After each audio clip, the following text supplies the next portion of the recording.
Right, this is the Dub Box factory.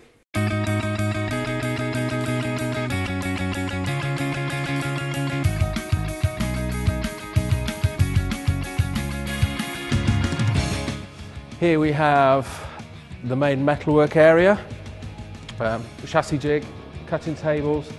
It'll take me about 6 hours to make a chassis. Then we take it to the local galvanisers.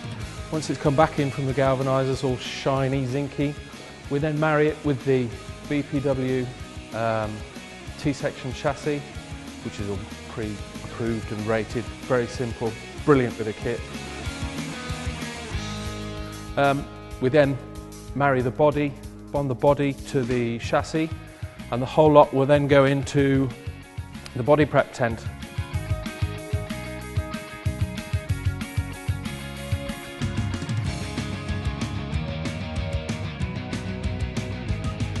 Essentially what we'll do in here is treat it like a car. So we take all the wrinkles, the dents, and put the love in. We'll take it all back down to nice flat fiberglass. Then we'll give it 3-4 coats of primer, 3-4 coats of one colour, and then 3-4 coats of the other colour. Again, completely in your choice. And then when it's gone off for a couple of days, it'll come out into the main finishing area, which is where most of the carpentry is done, the gas fit, the electrical fit. Yeah, what we try and do in Dub Box is source as many of our materials locally. So we produce the original plug for the fiberglass mould, but we have a company make these for us, the body shells now. They do an excellent job. Again, that's relatively local. A lot of these sorts of items are reproduction as would have been fitted to camper vans. The bumpers, again in fiberglass, are produced by a guy 2 workshops that way. Our CNC cut furniture kits, which is essentially made from the boards that we press, are produced by a guy 2 workshops that way. And everything else is we try and lean towards the eco side of stuff. So instead of using the NASA tin foily blanket as insulation from now on, we're making exploration into cork sheet lining, which is sustainable. Yeah, we try and do. I mean, I'm not saying that we try and save the earth, but we try and do what we can towards localising our business and also doing as little harm as possible. Essentially what we've got here, we've got a tabletop as requested as an addition to the specification of the owners of the red one there. We're just going to press it, make sure it's bonded and fit for purpose. So essentially what we have here is a vacuum bag.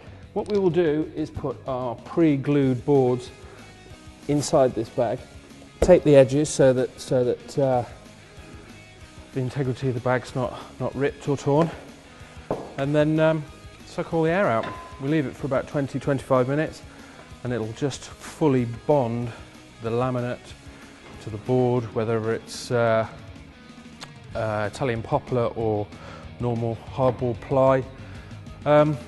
It just makes an excellent job and gives us the flexibility of producing exactly what we want. The actual construction of Dub Box takes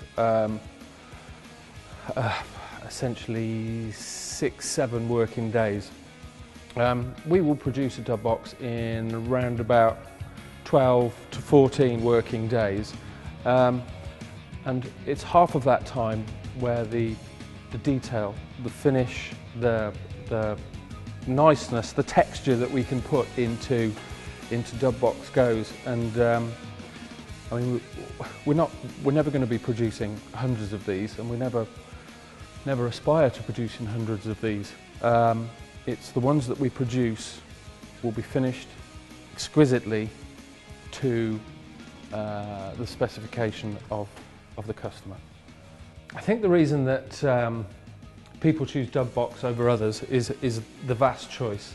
There are two consistent factors within dub box, and that's the body shape, not necessarily the size, and the two wheels and the tow bar. Everything else can change.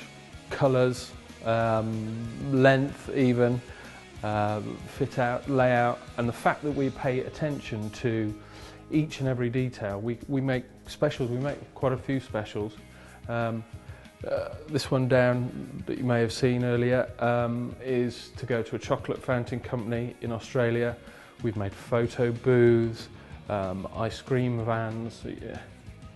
With the way the workshop's set up, we can treat everything as a special and completely tailor it to what you want. We also press all of our own boards, so we're very flexible on what we actually can put in there. We press our own boards to different standards of timber, to different grades of laminate, so again, it gives you choice, it makes us completely flexible. That's essentially the factory.